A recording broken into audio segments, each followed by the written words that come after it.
Jacko here, welcome back for another video, and today we're talking specifically about nasal running and 3 things from the Oxygen Advantage that are going to help you with your nasal running that don't actually involve nasal breathing whilst you're running. A lot of you out there are getting on board with all the science and rationale behind the Oxygen Advantage and showing why nasal breathing whilst you're running and exercising is more efficient and is going to be better for you in terms of your health and your performance, but all you're doing is trying to switch to nasal breathing rather than mouth breathing when you're running or when you're exercising. And again, asked a lot of questions around how do I improve this, because actually at the start it's just feeling really difficult. And for me, when I first time I ever tried to got on board, was like, right, I'm going to nasal run down to the end of the road, about 50 meters, and just like snot pouring down the face. It's more difficult at the start when you switch from mouth breathing to nasal breathing, depending on how unadapted or maladapted you are and your nose is, because you haven't been using it. One of the big things to say is it gets better and it gets easier, but it is going to take time. Typically 6 to 12 weeks for your nose to start to adapt to nasal breathing whilst you're running. And in this video, I'm going to look for you for 3 things that you can do to help improve your nasal breathing that doesn't involve when you're actually running, because you're trying to do that anyway. But 3 things that's going to help you breathe better and enjoy and get the benefits from your nasal breathing whilst you're running, so those adaptations can come a little bit quicker. So before getting into those specific 3 things, just want to say that when you start out, it's really important that you let your nose dictate the pace that you're running at or exercising at. And when I say running in this, it could be any form of exercise that you're doing. So if you try to work at the highest intensity that you previously used to do, then what's going to happen is you're going to be sucking air in too fast. Your nose is probably going to close in itself and you just won't be able to keep up. The air hunger and the feeling of breathlessness will just be too strong and too high, because you're not adapted yet to those rising levels of CO2. They're actually really important for the body, and you just won't feel like you're getting enough oxygen in. But a lot of those signals you're getting from the brain is around your sensitivity to carbon dioxide building up, and we'll talk a little bit more about that when we cover off some of these points. But so just to start with, you have to leave your ego at the door a little bit, allow the body some time to adapt, and these things take time, say typically 6 to 12 weeks, but anything in life that's worth doing takes a bit of time. If it was just as easy as like closing your mouth, then everyone would be able to do it easily. And it depends, it's on an individual basis. It depends how long have you been breathing poorly and breathing with your mouth during exercise. So mouth breathing typically gets us into that fast panting breath when we're out of breath or struggling for breathlessness, and it's not efficient, and it's not helping you recover, and it's not helping your performance as much as using your snout, using your nose will be. So you're going to let your nose dictate the intensity when you're actually running. But what are the 3 things we can do when we're not running to help improve our nasal running? Okay, so number 1 is, what is your day-to-day breathing like? We want to be trying to, all of you, whether you're sat at home, you're about to have your dinner, you're nasal breathing, you're slowing things down, you're on the computer, you're nasal breathing, you're being conscious about it, you're just watching TV, or you're doing the pots, whatever it is that you're doing, all those day-to-day activities, we want to be breathing through the nose. We want to be giving the body the chance to build good habits. All of your exercise breathing is built upon this base that you create in your day-to-day breathing habits. If you go out for a run, maybe for half an hour, maybe an hour, maybe a legend and go out for a 2-hour run, there's still 22 other hours in the day that if your breathing is poor, it's very unlikely that your breathing is going to be like Olympic standard quality when you're training for on that 2-hour run. So, and even if it was, the run that you do and you do some good nasal breathing whilst you're running, if you're not thinking about your breathing for the rest of the day, you're going to have 23 and a half, depending on how long you go running for, but the rest of the day is all going to dictate your habits of your breathing, your nose ability to stay open because you're using it more, and your body's sensitivity to carbon dioxide building up. So those chemoreceptors in the respiratory center are monitoring levels of CO2 in the body. If you spend too much of your day breathing quite fast and breathing quite heavy, you decrease your tolerance to carbon dioxide and therefore make yourself more sensitive to it, which is then going to affect your breathing rates at rest, and more importantly, it's going to affect your breathing rates when you're exercising.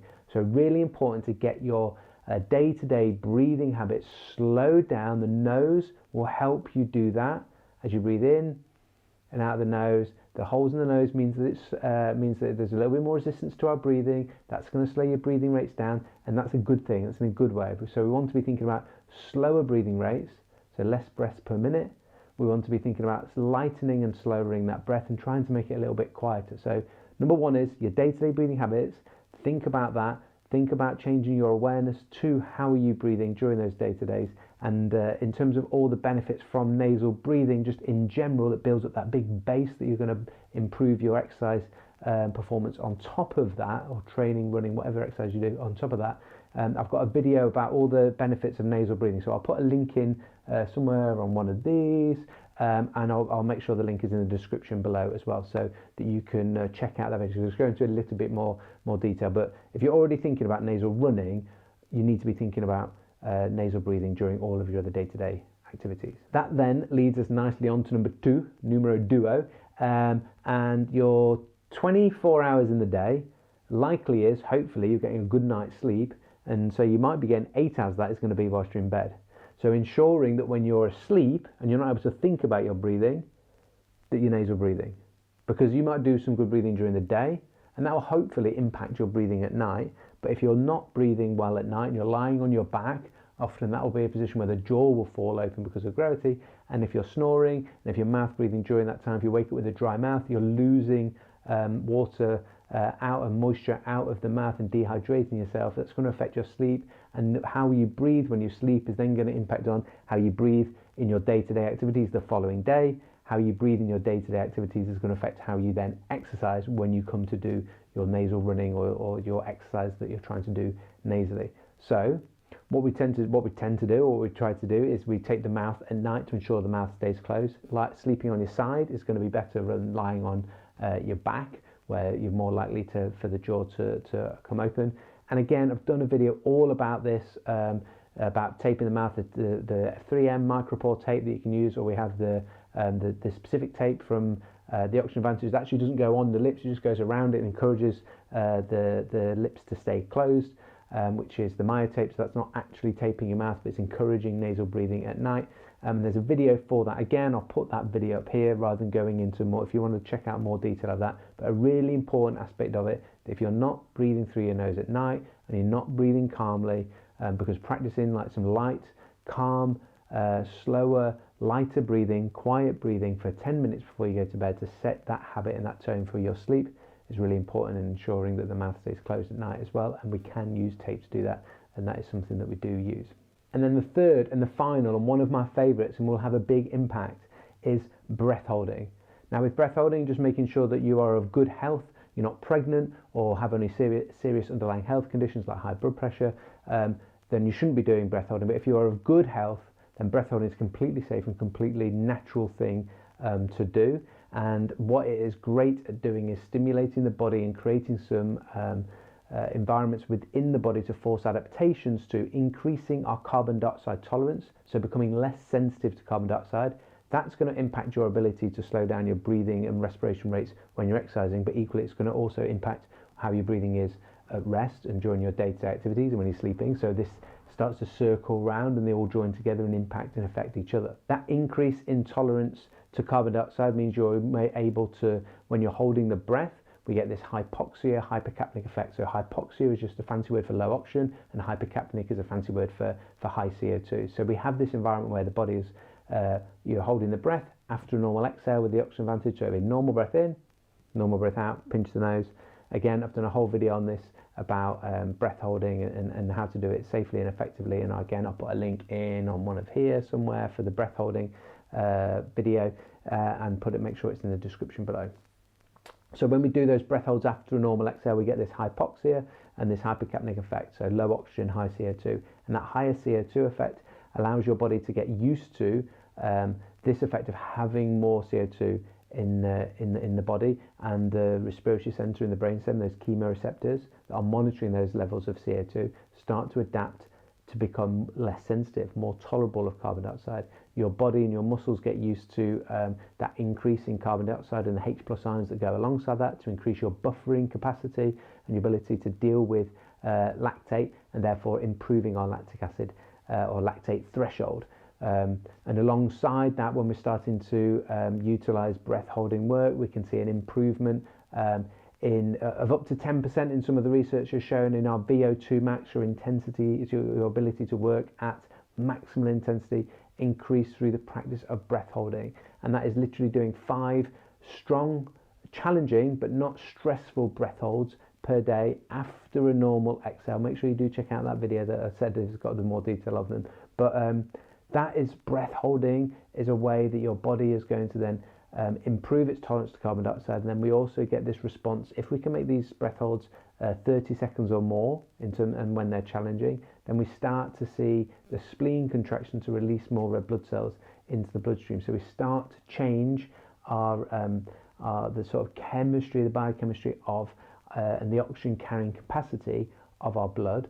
And this is the same effect we get at altitude. So that's why we link breath holding as a simulation of altitude training.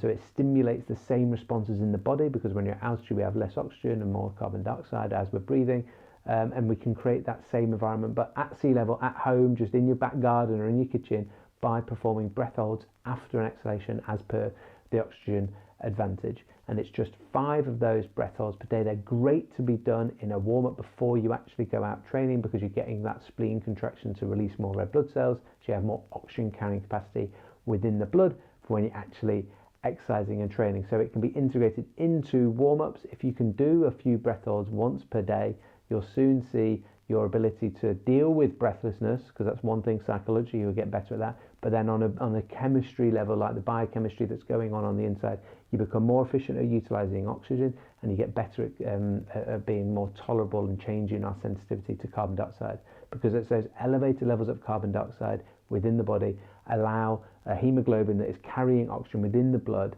to release its affinity to oxygen, and hemoglobin will release that oxygen and allow it to go into the cells more efficiently. That carbon dioxide, those H+ ions we were talking about before, is reducing the pH of the blood slightly, which that then has the effect. And this is known as the Bohr effect. It's been known for over 100 years. Christian Bohr in 1904 discovered this, that that drop in pH slightly because of an increase in carbon dioxide allows the affinity, the attachment, if you like, that oxygen has to hemoglobin to be released, and we get more efficient transfer of oxygen from your blood into your working cells. And every cell in your body needs oxygen to produce energy.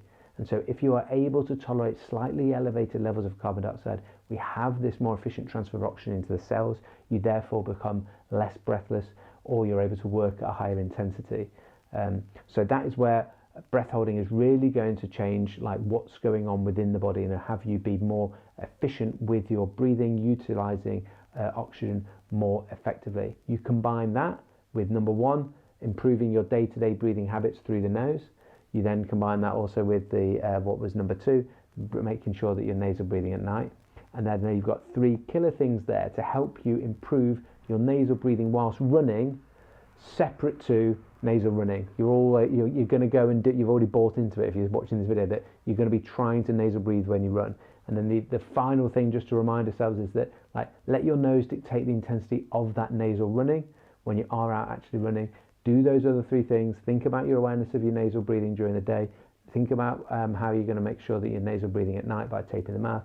And then 5 strong and challenging but not stressful breath holds per day can be utilized in warm-ups to help increase the efficiency of how you utilize oxygen and change your carbon dioxide tolerance in a positive way. So quite a lot in that one. I hope it's been helpful. If you have any questions, put them in the comments below, or you can email me directly. My email will be in the description below. It's davidjacksonfitness@gmail.com. Yeah, I'm more than happy and want to be able to help you with your training. If you have any questions about this video or anything else to do with the oxygen advantage, or trying the ways you're trying to improve your breathing, for whether it's for exercise or whether it's for your general health, very passionate about changing the way we breathe to improve the way we move, feel and perform, and we can do all of that with the breath. So until next time, keep it nasal.